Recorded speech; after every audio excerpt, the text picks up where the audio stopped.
اعوذ باللہ من الشیطان الرجیم بسم اللہ الرحمن الرحیم۔ اللہ تبارک و تعالیٰ کے نام سے شروع جو بڑا مہربان اور نہایت رحم کرنے والا ہے۔ ایک ایسی قوم جس پر اللہ تبارک و تعالیٰ نے اپنا دردناک عذاب نازل فرمایا اور اس قوم کے تمام لوگوں کو بندر بنا دیا۔ اس قوم کے لوگ کون سا ایسا گناہ کرتے تھے جس کی وجہ سے اللہ تبارک و تعالیٰ نے ان پر دردناک عذاب نازل فرمایا، اور یہ لوگ بندر بننے کے بعد کتنی دیر زندہ رہے اور پھر ان کو کس قدر دردناک موت آئی۔ جب یہ لوگ بندر بن گئے تو یہ لوگ اپنے عزیز و اقارب کو دیکھ کر ان سے کیا کہتے تھے، اور کیا آج کے دور میں پائے جانے والے بندر اسی قوم کی نسل میں سے ہیں؟ ان تمام تر سوالات کے جوابات قرآن و حدیث کی روشنی میں آج کی اس ویڈیو میں ہم آپ کو بتائیں گے، لہذا آپ سے گزارش ہے کہ ہماری اس ویڈیو کو اینڈ تک ضرور دیکھیے گا۔ انسانوں کے بندر بننے کی ابتدا حضرت داؤد علیہ السلام کے دور سے ہوئی۔ اس واقعے کا پس منظر کچھ یوں ہے۔ حضرت داؤد علیہ السلام اور ان کی قوم سمندر کے کنارے ایلا نامی گاؤں میں رہتے تھے، اور ان کی تعداد 70,000 کے قریب تھی۔ یہ قوم بڑی ہی خوشحال تھی اور اللہ تبارک و تعالیٰ کی فرما بردار قوم تھی۔ اس قوم کو اللہ تبارک و تعالیٰ نے بے شمار نعمتوں سے نوازا تھا۔ ہر طرف سرسبز و شاداب باغات اور ہر طرف ہریالی ہی ہریالی تھی، اور اللہ تبارک و تعالیٰ کی بے پناہ کرم نوازے تھے۔ یہ لوگ اپنی اس زندگی میں بہت ہی خوش تھے۔ حضرت داؤد علیہ السلام کی قوم چونکہ سمندر کے کنارے رہتی تھی تو اللہ تبارک و تعالیٰ کا ان پر یہ خاص کرم تھا کہ سمندر کے اس کنارے پر بے پناہ مچھلیاں آتی تھیں جن کا یہ لوگ کاروبار کرتے تھے اور بہت ہی خوشحالی والی زندگی گزارتے تھے۔ جب یہ قوم اللہ تبارک و تعالیٰ کی نعمتوں کی وجہ سے خوشحال ہو گئی تو اللہ تبارک و تعالیٰ کی نافرمانی پر اتر آئی اور طرح طرح کے گناہوں کے اندر مبتلا ہو گئی۔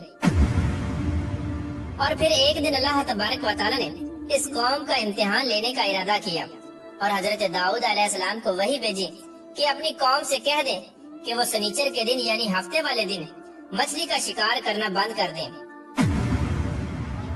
اس طرح اللہ تبارک و تعالیٰ نے حضرت داؤد علیہ السلام کی قوم پر ہفتے والے دن مچھلیوں کا شکار حرام فرما دیا، اور پھر یہاں سے اس قوم کی بربادی شروع ہو گئی۔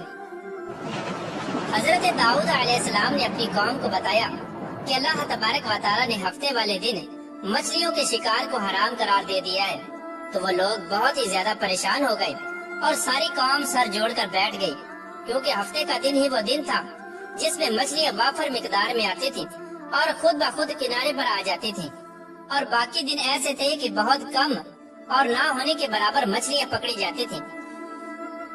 اس قوم کا گزر بسر چونکہ مچھلیوں کے شکار پر تھا، اس وجہ سے اللہ تبارک و تعالیٰ کا یہ حکم سن کر یہ قوم پریشان ہو گئی۔ یہ نہیں جانتے تھے کہ اللہ تبارک و تعالیٰ کی طرف سے یہ ایک آزمائش ہے۔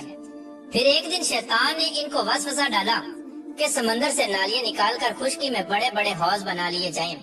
جب ہفتے والے دن مچھلیاں آئیں گی تو وہ نالیوں سے ہو کر ان بڑے بڑے حوضوں میں آ جائیں گی، اور اس طرح پھر ان نالیوں کا منہ بند کر دیا جائے، اور پھر اگلے دن یعنی اتوار والے دن ان کو پکڑ لیا جائے۔ شیطان نے اس قوم کے لوگوں کو ورگلایا کہ اس طرح ہم ہفتے والے دن شکار سے بھی بچ جائیں گے اور مچھلیاں بھی ہاتھ آ جائیں گی اور وہ بھی پکڑی جائیں گی۔ بہت سے لوگوں کو یہ ہلا بازی اچھی لگی اور انہوں نے ایسا کرنا شروع کر دیا، اور سمندر سے چھوٹی چھوٹی نالیاں نکال کر بڑے بڑے حوضوں میں ڈال دی، جس کے ذریعے وافر مقدار میں مچھلیاں ان حوضوں میں داخل ہو جاتی۔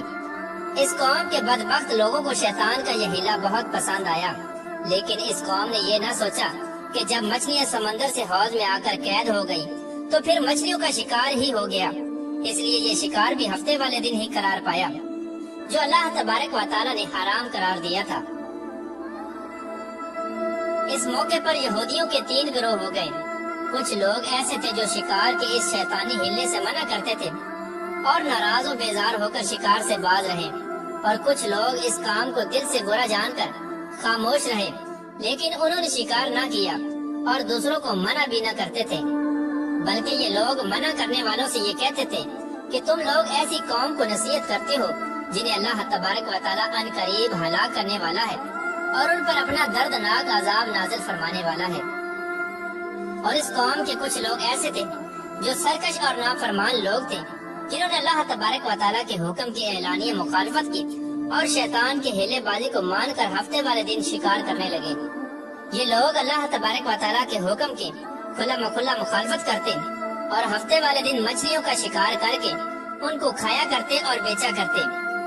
پیارے دوستو، حضرت داؤد علیہ السلام کی قوم کے 1200 ایسے نافرمان افراد تھے جو منع کرنے کے باوجود بھی ہفتے کو ان نالیوں کے ذریعے شکار کرتے رہے۔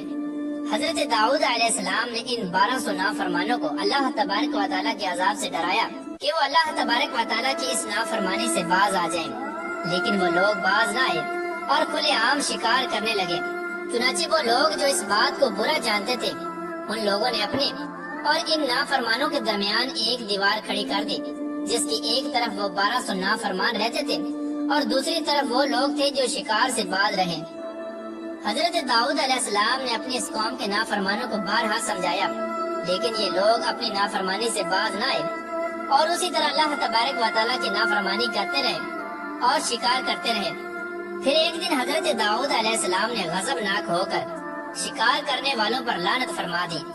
اس کا اثر یہ ہوا کہ ایک دن خطا کاروں میں سے کوئی بھی اپنے گھر سے باہر نہ نکلا۔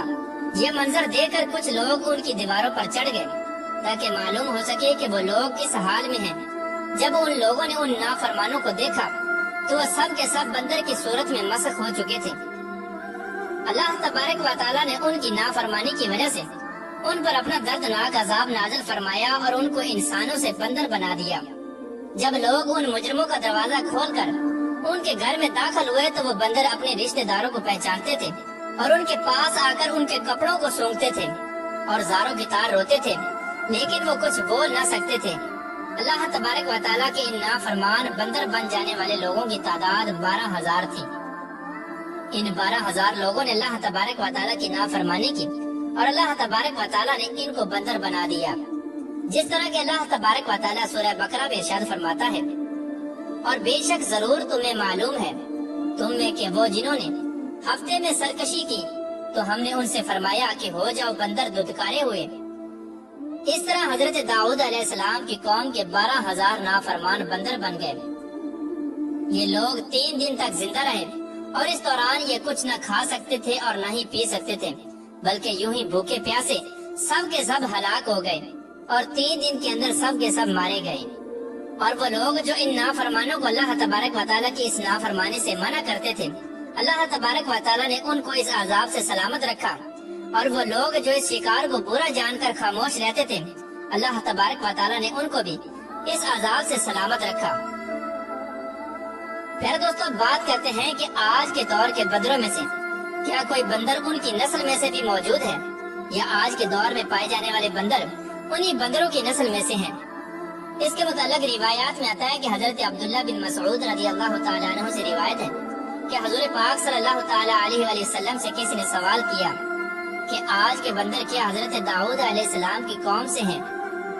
تو حضور نبی کریم رؤوف الرحیم صلی اللہ تعالیٰ علیہ وآلہ وسلم نے ارشاد فرمایا کہ اللہ تبارک و تعالیٰ جس قوم پر عذاب بھیجتا ہے یا ان کی شکلوں کو مسخ کرتا ہے تو یہ عذاب انہی پر ہوتا ہے جن پر وہ عذاب نازل ہوا تھا، اور اس کے بعد اللہ تبارک و تعالیٰ ان لوگوں کو ہلاک کر دیتا ہے اور ان کی آگے نسل نہیں بڑھتی۔